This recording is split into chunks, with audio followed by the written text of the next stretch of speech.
Hello बच्चों, तो आपका स्वागत है वननेस लर्निंग क्लासेस में। My self Brajesh sir.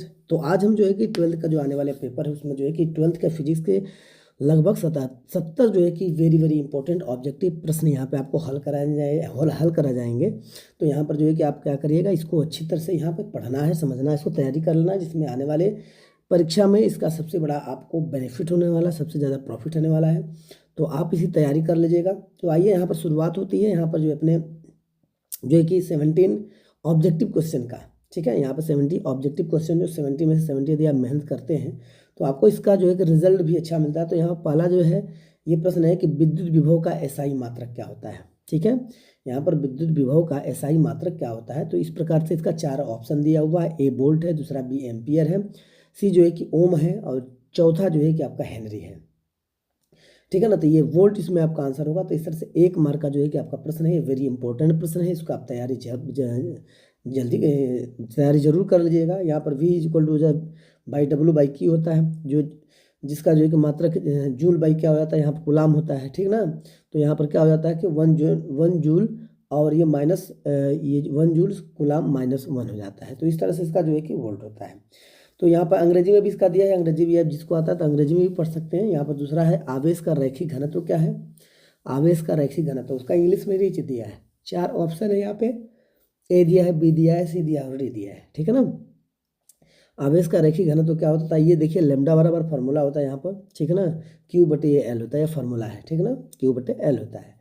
तो ये हो जाएगा आपका, यदि Q निकालना है तो त्रियक गुणा कर देंगे, त्रियक गुणा कर देंगे तो क्या हो जाएगा, ये आपका जो है कि लेमडा बाई 1, ये अच्छा यहाँ पर जो है कि नीटा जब फॉर्मूला निकालेंगे हम तो यहाँ पर क्या हो जाएगा, Q बाई ए हो जाता है। ठीक है ना, तो यहाँ पर लेमडा बटा Q बाई एल हो जाएगा। तो ये आपका फॉर्मूला हो जाएगा ए। ठीक है, यहाँ बता linear density of charge is हो जाता है, तो ये लेमडा इज इक्वल टू हो जाएगा Q बाई एल हो जाएगा। ये आपका जो है यहाँ पर CM बाई -2 हो जाएगा। तो इस तरह से इसका जो CM बाई -2 हो जाएगा, इसका CM बाई 3 हो जाएगा। तो इस तरह से आपका ये दूसरा भी ऑप्शन आपका लगभग कंप्लीट हो चुका है। तीसरा ये पढ़ते हैं, संबंध Q बराबर NE में निम्नलिखित में से n का मान संभव नहीं है। ठीक है ना, किसका जो है कि निम्नलिखित में n का मान संभव नहीं है।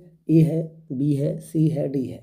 A बराबर 4, बी बराबर 8, 4 धर्म 2 है, सी का डी का वैल्यू 100 है। तो इसमें जो मान होता है इनका मान जो है कि 1 पॉइंट जो है कि 6 यहाँ पर मल्टीप्लाई 10 टू पावर -19 सी जो होता है आपका यहाँ पर है। तो इसमें करा कि n का मान संभव किस में नहीं होता, तो n का मान संभव जो है कि 4.2, ये आपका सी में नहीं है, ये आपका उत्तर ये होगा। ठीक है, अब आइए अगला प्रश्न देखते हैं, पानी का परावैद्युत स्थिरांक क्या है। पानी का परावैद्युत स्थिरांक, तो इसमें आंसर होगा the electricity constant of water is 80 होगा, the D electricity constant of the water. ठीक है ना, ये पानी का परावैद्युत का मतलब होता है D electric constant of water. तो इसका उत्तर आपका ए होगा। तो इस तरह हमारे प्यारे बच्चों, यदि आप जो भी वीडियो ये चैनल पे आपका नए होंगे तो उस वीडियो को ज़्यादा से ज़्यादा सब्सक्राइब करना ना भूलिएगा, और शेयर भी नहीं करिए, शेयर इसको जरूर कर दीजिएगा।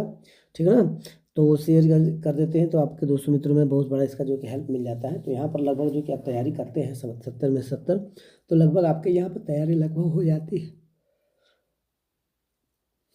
तो यहाँ पर देखिए आपका पानी का परावैद्युतिक स्थिरांक के बारे में यदि आप देखते हैं तो ये पानी का परावैद्युतिक स्थिरांक जो है कि इस तरह से यहाँ पर लगभग जो है कि यहाँ पर ये आपका जो चौथा ऑप्शन आपका दिया है, तो इसमें 4 ऑप्शन है। ए बराबर 80 है, बी बराबर 60 है, सी बराबर 1 है, और डी बराबर 5 है। तो इस तरह से इसका ऑप्शन दिया हुआ आपका। तो इस तरह से जो है कि इसमें जो है आपका जो आंसर यहाँ पे व्यक्तिकरण की घटना का कारण क्या है, तो एक कलांतर होगा। व्यक्तिकरण की घटना का कारण क्या होता है, कलांतर, ये इसका ए आंसर है। ठीक है ना, अब अगला प्रश्न पर चलते हैं, इसका अंग्रेजी में भी आप कर लीजिएगा। निम्न में से कौन सा तर्क द्वारा सार्वजनिक तर्क द्वार है। निम्न में से कौन सा तर्क द्वार सार्वजनिक तर्क द्वार है, इसमें तो आपका NAND होगा। ठीक है ना, यहाँ पर चौथा ऑप्शन इसका होगा, which of the following public argument by definition और एंड नॉट NAND। तो ये इंपॉर्टेंट आपका है, तो यहाँ पर जो इसका आपका आंसर हो जाता है। ठीक है ना, अब इस तरह से जो है कि अगले प्रश्न पर चलते हैं हम। अगला प्रश्न को देखते हुए यहाँ पर जो है कि ट्रांजिस्टर के प्रवर्धन की इकाई होती है। ट्रांजिस्टर की प्रवर्धन की इकाई क्या होती है, वोल्ट, एम्पियर, ओम, या इनमें से कोई नहीं। The unit of amplification of the transistor is, तो इसमें आपका आंसर डी होगा। उत्तर इसमें डी भर देंगे, अंग्रेजी में भी आपका डी, यहाँ पे क्लिक कर देंगे, volt, ampere, ohm and none of this. ठीक है ना, इनमें से कोई नहीं है, ये आपका उत्तर होगा। आइए अगला प्रश्न चलते हैं, विभव मापी से मुख्यतः क्या मापा जाता है? विभव मापी जो होता है उसमें से क्या मापते हैं, ठीक है ना। तो यहाँ पर सी दिया विभवांतर, ये आपका आंसर होगा विभवांतर, ठीक है। तो ये what is the measurement of the potential meter, current, resistance, potential difference, all of this, तो इसमें विभवांतर बताएगा, तो इसमें तीसरा ऑप्शन है। अब नौवां यहाँ पर देखिए, एक गोली दर्पण को पानी में डुबा दिया जाता है तो इसकी फोकस दूरी क्या होगी? यदि कह रहा है कि गोली दर्पण को पानी में डुबा दिया जाता है तो इसका फोकस दूरी क्या होगी? तो ये समान रहेगी, ठीक है ना। इसमें ऑप्शन आपका चौथा होगा। तो आगे जो है कि प्रश्न की तरफ हम बढ़ते हैं, क्योंकि समय जो है कि लगभग वीडियो बड़ी हो जाती है ना, इसके लिए जो है कि अगर कि 10वां जो है कि निम्नलिखित में से कौन सी भौतिक राशि सदिश है, ठीक है ना। भौतिक राशि सदिश है किसका? विद्युत फ्लक्स का, विद्युत विभव का, वैद्युत स्थिति का है, विद्युत तीव्रता। तो यहाँ पे आंसर आपका डी होगा, विद्युत तीव्रता जो है भौतिक राशि से सदिश होती है, ठीक है ना। ये आपका जो है कि डी का जी आपका ये ऑप्शन होगा यहाँ पर, N/C × V/m, मतलब इसका जो फॉर्मूले के हिसाब से आप करते हैं तो प्रत्येक इकाई आवेश पर लगने वाले बल को कहते हैं, प्रत्येक इकाई आवेश पर लगने वाले बल को क्या कहते हैं? तो यहाँ पर फॉर्मूला E = जाता है F/Q, तो यहाँ पर क्या हो जाएगा? वैद्युत क्षेत्र कहते हैं, ठीक है ना। प्रति इकाई आवेश पर लगने वाला बल जो है कि E = अपना क्या होता है? F/Q, ये फार्मूला है आपका। तो यहाँ पर जो है कि चालक के अंदर इलेक्ट्रिक गति होती है। अगला प्रश्न की तरफ चलते हैं, तो समरूप है, त्वरित है, अपसरित है और अवमंदित है, इस तरह 4 ऑप्शन है यहाँ पर दिया हुआ है। अब 4 ऑप्शन में इसका ये देखते हैं कौन सा इसका आंसर होगा, ठीक है। तो यहाँ पर जो है 4 ऑप्शन दिया, तो समरूप है, त्वरित है, अपसरित है, अवमंदित है, तो इस तरह से इसका जो है कि ऑप्शन देखिए 4 यहाँ पर, तो ये अपसरित हो जाएगा, इसका आंसर सी हो जाएगा, ठीक है। ये आपका लगभग एक मार्क का ऑब्जेक्टिव यहाँ पर तैयार हो चुका है। अब कह रहा है किसी अर्धचालक तापमान का गुणांक का मान होता है, ये ऑप्शन यहाँ पर 4 है, धनात्मक, ऋणात्मक, शून्य और अनंत। तो यहाँ पर ऋणात्मक होगा, क्या होगा? ऋणात्मक यहाँ पर दूसरा होगा। अब इस तरह से आइए अगला देखते हैं, जब किसी एमीटर को शंट किया जाता है तो परिपथ का कुल प्रतिरोध कितना होता है? जब किसी एमीटर को शंट किया जाता है तो इसमें बढ़ता है, ठीक है ना। ये आपका आंसर ए हो जाएगा, ठीक है। अगले प्रश्न की तरफ हम चलते हैं, अगला प्रश्न देखते हैं क्या है इसका अगला प्रश्न। तो यहाँ पर जो है कि ये दिया है, अगला जो है कि 25 का द्विआधारी समतुल्य का है, 25 का द्विआधारी समतुल्य का है। तो यहाँ 25 का आप क्या करेंगे, फिर यहाँ पर देखते हैं, फैक्टर निकालते, डिवाइड करते, तो यहाँ पर 2 बार 24 हो जाएगा, यहाँ पर 2 6 12 हो जाएगा, यहाँ पर 1 और 0 यहाँ पर हो जाता है, फिर यहाँ पर 0 1 2 3 6, ठीक है ना। फिर यहाँ पर 2 कम 2 हो जाएगा, फिर 1 बचेगा, जितना शेषफल बचता है लास्ट में लिख देंगे। तो इसका जो लॉगरिथम से निकालेंगे तो सी इसका होगा, लॉगरिथम के द्वारा, लॉगरिथम के द्वारा निकालेंगे तो 1 0 वाला जो आंसर है आपका सी वाला होगा। आइए अगला प्रश्न देखते हैं, 16वां जो है कि दृश्य स्पेक्ट्रम के रंगों में किसका अधिक तरंगदैर्घ्य होता है? दृश्य स्पेक्ट्रम के रंगों में किसका अधिक तरंगदैर्घ्य होता है? तो इसमें लाल का होता है, ये आपका उत्तर होगा। इस तरह से ऑप्शन इसका लाल, और यहाँ पर जो बैगनी का सबसे अधिक होता है ना, इसमें लाल में ज़्यादा की तप्तता ज़्यादा होती है, जिसकी वजह से जो है कि गर्मी का ज़्यादा महसूस होता है। तो यहाँ पर जो है कि आपका 17वां, किसी परमाणु का नाभिक बना होता है किससे? प्रोटॉन और न्यूट्रॉन से, डी आंसर इसका होगा। किसी परमाणु का नाभिक प्रोटॉन और न्यूट्रॉन से बना होता है, तो आंसर आपका डी है। अब अगले प्रश्न की तरफ चलते हैं, देखते हैं इसका अगला प्रश्न क्या है इसका। इस तरह से प्रश्न की जो तैयारी हम इसमें करते रहेंगे, और जो भी हमारे चैनल पर नए होंगे चैनल को सब्सक्राइब करना ना भूलिएगा। यहाँ पर 18वां जो है द्वितीय तरंगिकाओं की अवधारणा किसके द्वारा दी गई? द्वितीय तरंगिकाओं की अवधारणा किसके द्वारा दी गई? फ्रेनेल, मैक्सवेल, हाइगेज और न्यूटन। तो हाइगेज जो है कि यहाँ पर सी आपका आंसर होगा।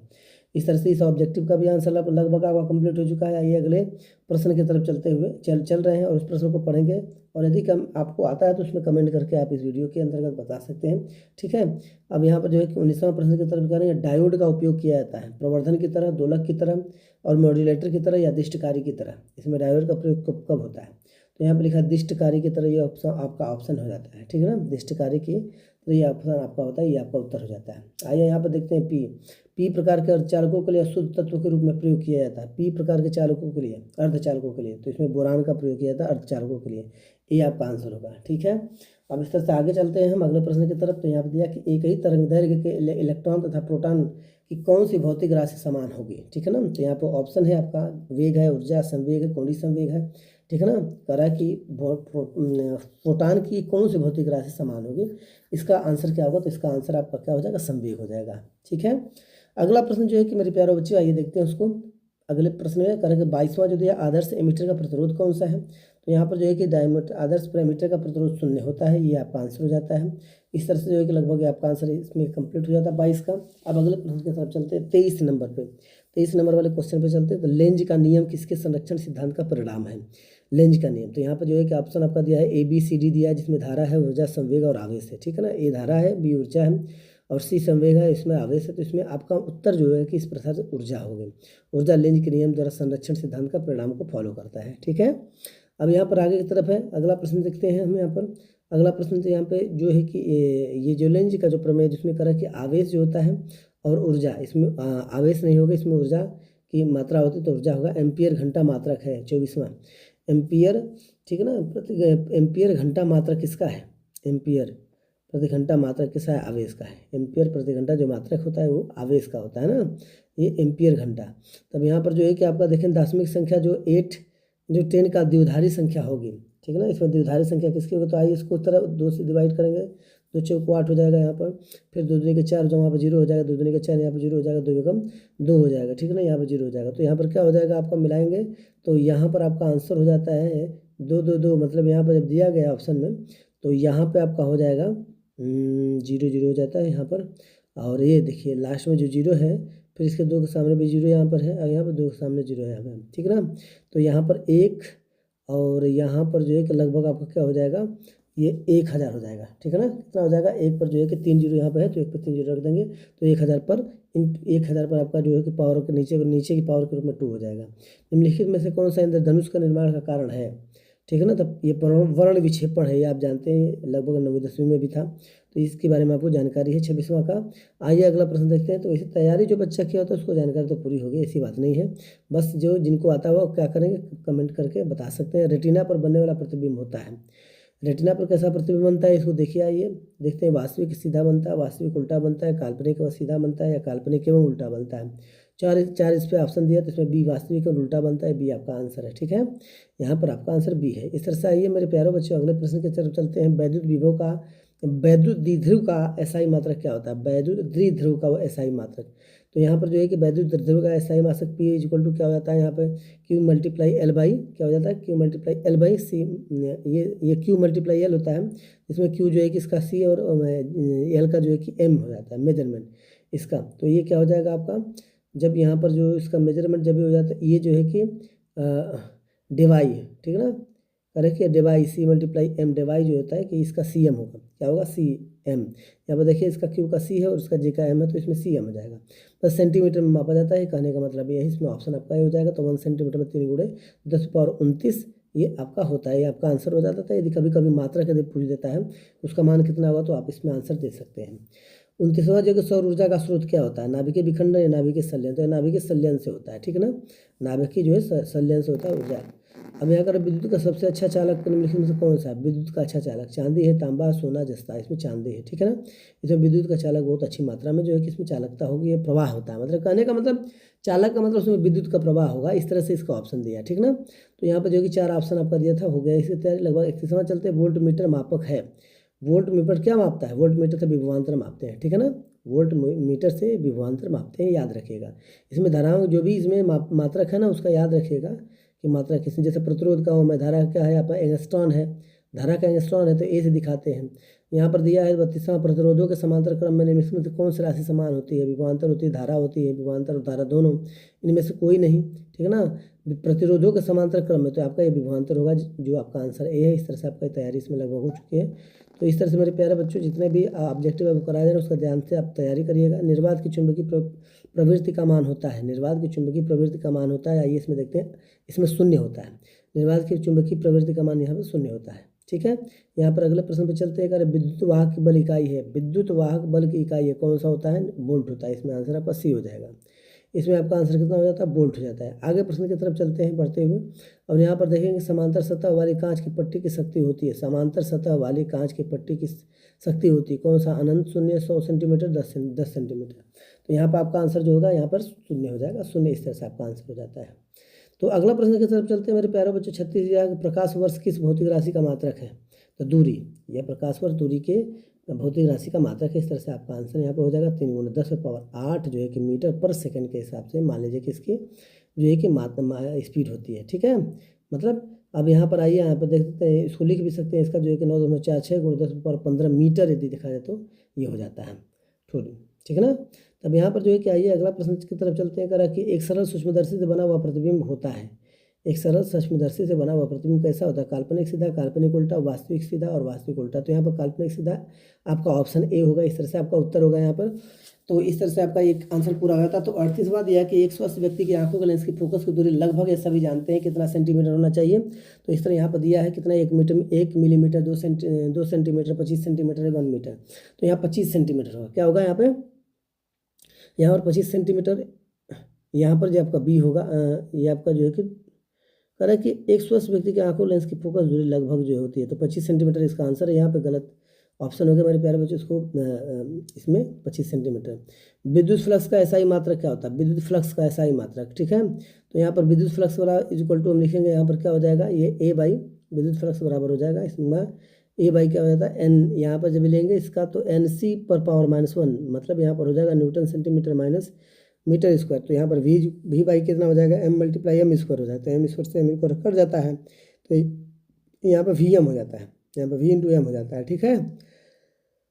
तो इसका वोल्ट मीटर होगा, आंसर इसका क्या हो जाएगा, वोल्ट मीटर हो जाता है।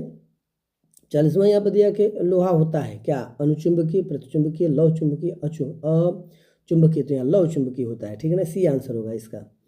तब इस तरह से अगला प्रश्न की तरफ हम चलते कर रहे हैं कि इलेक्ट्रॉन वोल्ट इकाई होती है, इलेक्ट्रॉन वोल्ट इकाई होती है किसकी, आवेश की, विभवांतर की, धारा की या ऊर्जा की। तो इस तरह ऊर्जा के यहाँ पे उसका उत्तर होगा। तो इस तरह से हम क्या करेंगे, आप लिखेंगे 1 इलेक्ट्रॉनिक वोल्ट वाला इज इक्वल टू लिखते हैं तो 1.6 मल्टीप्लाई 1.603 मल्टीप्लाई 10⁻19 जूल, ठीक है ना, या 19 जूल होता है आपका। इस तरह से आप इसको लिख सकते हैं, ठीक है ना। लेकिन ऊर्जा का होता है इतना ऊर्जा, कभी कभी प्रश्न में बदल देता है कि कितना ऊर्जा जो है कि वो रिलीज करती है, तो ये आपको बताना पड़ेगा। 1 ए जैसा ऑप्शन में दिया रहेगा, तो आपका ये ऑप्शन में दिया रहेगा तो आप इसको रिप्रेजेंट करके दिखा सकते हैं। तो 1.603 मल्टीप्लाई 10⁻19 इसके रूप में आप दिखा सकते हैं, ठीक है। तो इस तरह से आपको ऑप्शन हो जाता है ये यहाँ पर।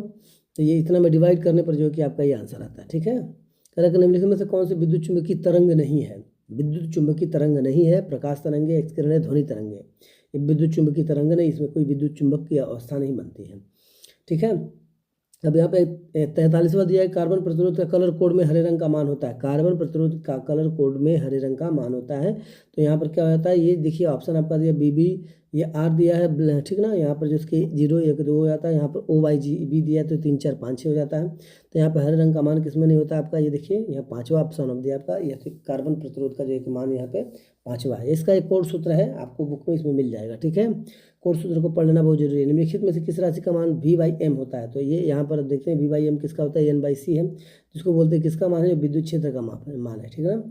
ये विद्युत क्षेत्र का माप है, जिसमें विद्युत क्षेत्र वाले टॉपिक को आप अच्छी तरह से पढ़ लेंगे, जिसमें ये चीज़ें क्लियर हो जाती है, ठीक है ना उसका, क्योंकि वहाँ पर आपको डेफिनेशन दिया है, वहाँ पर फॉर्मूला दिया है। 20 सेंटीमीटर फोकस दूरी वाले उत्तल लेंस की क्षमता डायोप्टर में मापी जाती है तो क्या होगा, ठीक है ना। तो आइए इसका सूत्र के द्वारा देखते हैं। P इक्वल टू क्या हो जाता है, ये 100 बाई कितना हो जाता है, F हो जाता है। अब यहाँ पर 100 दिया है तो 100 बाई F का मान क्या है, यहाँ पर 20 है, कटा दीजिए कितना हो जाएगा 5, ये 5 आपका आंसर हो जाता है, उत्तर आपका B है, ठीक है। उत्तर आपका क्या हो जाता है, B हो जाता है। इस तरह से आपका आंसर हो गया। अब यहाँ पर आयाम मॉडुलन सूचकांक का मान होता है 0 से 1 के बीच होता है, ये इसका आंसर 0 से 1 के बीच होता है, ठीक है। अगला प्रश्न की तरफ चलते हैं। किसी विद्युत स्रोत से परिमित दूरी पर तरंगाग्र होता है, किसी विद्युत स्रोत से परिमित दूरी पर तरंगाग्र होता है, क्या इसका उत्तर होगा, गोलाकार होगा। ये आपका आंसर ए इसका होगा, ठीक है। तो मेरे प्यारे बच्चों इस तरह से आपका आंसर क्या होगा, ए हो गया। इस तरह से उसका उत्तर यहाँ पर ये हो गया। तो यहाँ पर आगे की तरफ बढ़ते हैं, ठीक है ना। डायनेमो के कार्य सिद्धांत को आधारित है, डायनेमो का कार्य सिद्धांत आधारित है धारा के उसमें प्रभाव पर, विद्युत चुंबकीय प्रेरणा पर, प्रेरित चुंबकत्व पर और प्रेरित विद्युत पर। यहाँ पर ऑप्शन होगा बी होगा, या विद्युत चुंबकीय प्रेरणा पर होगा, इसलिए इसका ऑप्शन क्या हो जाएगा, बी हो जाएगा। यहाँ पर जब किसी वस्तु को आवेशित किया जाता है तो उसका द्रव्यमान होता है, जब आवेशित करते तो बढ़ता है, घटता है, या अचर रहता है, या बढ़ या घट सकता है। इस तरह से आपका ऑप्शन इसमें क्या होगा, तो इस ऑप्शन की तरफ चलते ही हम ध्यान देते हैं, ठीक है ना, कि जब किसी विद्युत आवेश में, जब विद्युत वस्तु का आवेश जब विद्युत किया जाता है तो उसमें द्रव्यमान का मान क्या होगा। तो यहाँ पर क्या हो जाएगा, देखिए ऑप्शन में आपका जो घट सकता है या बढ़ सकता है, दोनों हो सकता है, ठीक है। यहाँ पर अगला प्रश्न देखते हैं। प्रकाश तंतु संचार निम्न में से किस घटना को आधारित करता है। तो यहाँ पर जो है देखिए आपका पूर्ण आंतरिक परिवर्तन इसमें कर देता है, ये इसका आंसर होता है। तो इस तरह से जो है कि आपका 50वां जो है कि लगभग आपको 50 मार्क के प्रश्न यहाँ पर लगभग तैयार हो चुके हैं। तो आइए हम देखते हैं यहाँ पर नाभिकीय अभिक्रिया में संरक्षित भौतिक राशियाँ हैं। नाभिकीय अभिक्रिया में संरक्षित भौतिक राशियाँ कौन सी है भाई, कुलावेश होता है, रैखिक संवेग होता है, कोणीय संवेग होता है, या उपरोक्त में सभी होता है, इसमें जो प्रयुक्त में से सारे होते हैं ये अभिक्रिया संरक्षित भौतिक राशियाँ हैं यहाँ पे। तो अगला प्रश्न देखते हैं कि विद्युत हीटर में जिस तत्व का व्यवहार किया जाता है वह है क्या? तांबा, प्लेटिनम, टंगस्टन, नाइक्रोम। कौन सा तार लगा होता है उसके अंदर जो हीट हो जाता है बोलते तो नाइक्रोम होता है, ठीक है ना, जो अधिक से अधिक मात्रा में जो एनर्जी देता है। और अगला प्रश्न की तरफ चलते हैं हम और उसका भी देखते हैं। अब जो हाँ उसमें जो आपका लाल प्रकार का जो तत्व होता है ना जो उसमें लगा होता है वो नाइक्रोम होता है। प्रतिघात का मात्रक होता है ओम, फैराड, एम्पियर या मोह। इसमें 4 ऑप्शन दिया है कि ओम, फैराड, प्रतिघात का जो मात्रक होता है इसमें ओम होता है, ये इसका आंसर है ए, ठीक है। तो अगला प्रश्न की तरफ चलते हैं हम यहाँ पर। इनमें से कौन सा आवेश रहित है? कौन सा आवेश रहित है इसका देख लेते हैं। तो अल्फा है या बीटा कण है या फोटान कण है या प्रोटॉन है। तो यहाँ पर आपका आंसर होगा फोटान कण होगा, ये आपका सी आंसर होगा, ठीक है ना। अब अगले प्रश्न की तरफ चलते हैं। यहाँ पर सी जो है कि फोटान इसका आंसर है। तो इस तरह से आप सी लिख सकते हैं। आपका 1 मार्क यहाँ पर तैयारी लगभग हो चुकी है। और अब आइए 55 वाले प्रश्न पर चलते हैं कि एक पतले फिल्म का रंग का कारण क्या है। एक पतले फिल्म के रंग का कारण है प्रकीर्णन या व्यक्तीकरण या वर्ण विक्षेपण या विवर्तन। कौन सा इसका आंसर होगा, इसको ध्यान देते हैं। तो आपका ये व्यक्तीकरण होगा। व्यक्तीकरण जो है कि आपका आंसर इसमें हो जाता है। तो ये आपका ट्रिक कर देते हैं और अपने OMR शीट में जो है कि भर देंगे प्रॉपरली।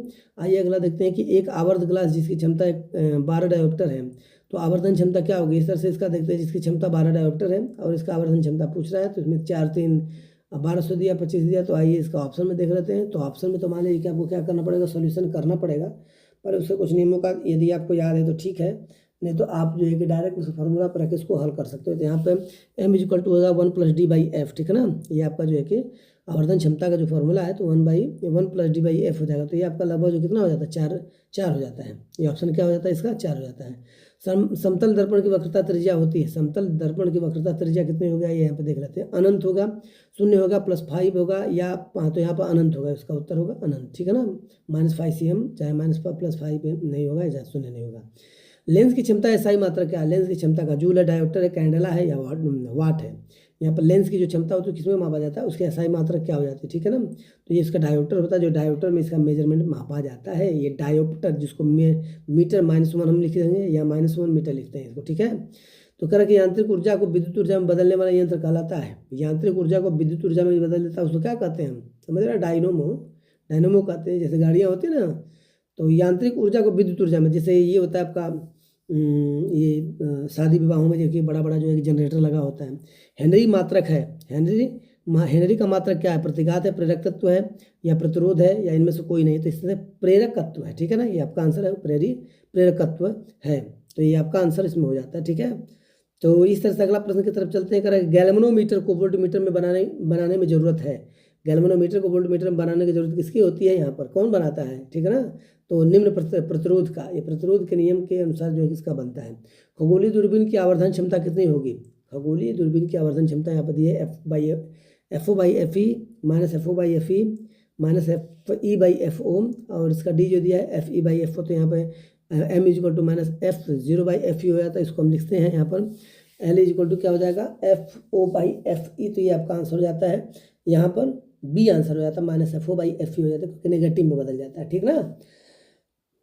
तो यहाँ पर कह रहा है कि 1 फैराडे बराबर होता है। 1 फैराडे बराबर क्या होता है, यहाँ पर ऑप्शन देख लेते हैं। 1 फैराडे बराबर होता है यहाँ पर 9650006 है। तो ये आपका आंसर हो जाएगा सी वाला, ठीक ना। इस तरह से हो जाएगा 9650006, ये आपका आंसर होता है। ये दोनों ऑप्शन, तीनों ऑप्शन इसमें नहीं होता है, ठीक है। तो इस तरह से अगला प्रश्न चलते हैं कि विषुवत रेखा पर नमन कोण का मान होता है। तो विषुवत रेखा पर नमन कोण का मान यहाँ पर आइए देखते हैं। तो यहाँ पर ऑप्शन क्या हो जाएगा, 4 ऑप्शन पर 0 हो जाएगा। इसमें पहला जो ए है, ठीक ना, पहला इसका क्या है, ए है। इस तरह से ये इंपॉर्टेंट प्रश्न है, इस पर ध्यान दीजिएगा। पृथ्वी के चुंबकीय ध्रुव का नमन कोण का मान कितना होता है। पृथ्वी के चुंबकीय ध्रुव पर नमन कोण का मान कितना होता है, यहाँ पर 90 अंश होता है। ये उसका उत्तर होगा सी। इस तरह से आप सी पर ट्रिक करेंगे, इसका आंसर यहाँ पर तैयार हो जाता है। आइए अगले प्रश्न की तरफ ध्यान देते हैं कि निम्नलिखित में से धारा घनत्व के लिए कौन सा सही है। निम्नलिखित में से धारा घनत्व के लिए कौन सा सही है। J = LA है, J = I/A है, J = A/I है, J = जो क्या I/A है। तो J बराबर क्या हो जाएगा, I, ये I/A हो जाए। तो यहाँ पर देखेंगे हम, तो इसका A/m² हो जाता है। तो ये AM² पर -2, इसका 2 घात हो जाएगा। ये आपका आंसर होगा। तो इस तरह से मान लें कि इसका किसका होगा, J/, या फार्मूला I/A होता है, ठीक ना। I/A इसका फार्मूला आता है। कभी कभी उसका जो है मान लीजिए कि मेजरमेंट निकाल देगा, तो उस तरह से कभी कभी मेजरमेंट पूछ सकता है। कार्बन प्रतिरोध का कलर कोड में लाल रंग का मान क्या होता है। कार्बन प्रतिरोध कलर कोड में तो यहाँ पे लिख सकते हैं जिस तरह से इसके पहले जो फार्मूला बनाया गया था आप उसको लिख के यहाँ पर रिप्रेजेंट कर सकते हैं। बी लिखेंगे, BBAR लिखेंगे, ठीक है ना। जिसका 0 1 2 होगा तो यहाँ पर आर रेड का मान कितना हो जाता है, 2 हो जाता है। इस तरह से आपका 2 पर आप क्लिक कर देंगे, आपका आंसर इस तरह से रेडी हो जाता है, ठीक है। यहाँ पे करें कि आसमान का रंग नीला दिखाई देने का कारण क्या होता है, आसमान का रंग क्यों दिखाई देता है, तो इसमें देखिए आपका ऑप्शन दिया हुआ है कि प्रकीर्णन द्वारा, व्यक्तिकरण द्वारा, ध्रुवण द्वारा या विवर्तन द्वारा। आसमान का जो रंग दिखाई देता है तो प्रकीर्णन द्वारा होता है, ठीक है ना। इसका आंसर ए हो गया। इस तरह से ए का आपका आंसर लगभग तैयार हो गया। 68वां प्रश्न का यहाँ पर देखते हैं 69वां प्रश्न, सीजीएम का कार्य फलन होता है 2.14, 2.75, 4.25, 5.5। तो इसका 2.14 आपका आंसर होगा। तो इस तरह से आपका आंसर तैयार हो जाता है। और यहाँ पर अगला प्रश्न की तरफ हम चलते हैं मेरे प्यारे बच्चों। अगले प्रश्न को देखते हैं यहाँ पर, ठीक है ना। अब यहाँ पर अगले प्रश्न में जो कह रहा है कि यहाँ पर जो आपका जो 2.14 दिया हो तो इसका मान कभी कभी जो कि ऑप्शन के रूप में इसका पूछ भी सकता है। कह रहा है कि द्रव्य तरंग सिद्धांत के प्रतिपादक थे, कौन थे, इसका आंसर बताना है आपको। तो डी ब्रोगली थे, ये आपका आंसर ए है। तो मेरे प्यारे बच्चों, जितने आप लोग नए जितने हमारे चैनल पर हैं तो चैनल को सब्सक्राइब करना ना भूलिएगा। और जो है कि शेयर भी कर दीजिए अपने दोस्तों मित्रों के पास। जो है आपका सहयोग जो है कि उनके रिजल्ट बनने में, उनके पास होने में सबसे बड़ा सहायक होगा। और इसका योगदान भी आपका जो है कि उसके जीवन के लिए बहुत सफलता सिद्ध होगा। तो अगला वीडियो फिर जो है कि आपको फिर इसी विज्ञान के क्षेत्र, विज्ञान वाले प्रश्न पत्र में बना के फिर दिया जाएगा। तब तक के लिए फिर आपसे जो है कि लगभग मुलाकात होगी, बहुत जल्दी ही मुलाकात होगी। तब तक के लिए आपको जय हिंद, जय भारत। फिर मिलते हैं दोबारा अगले वीडियो में।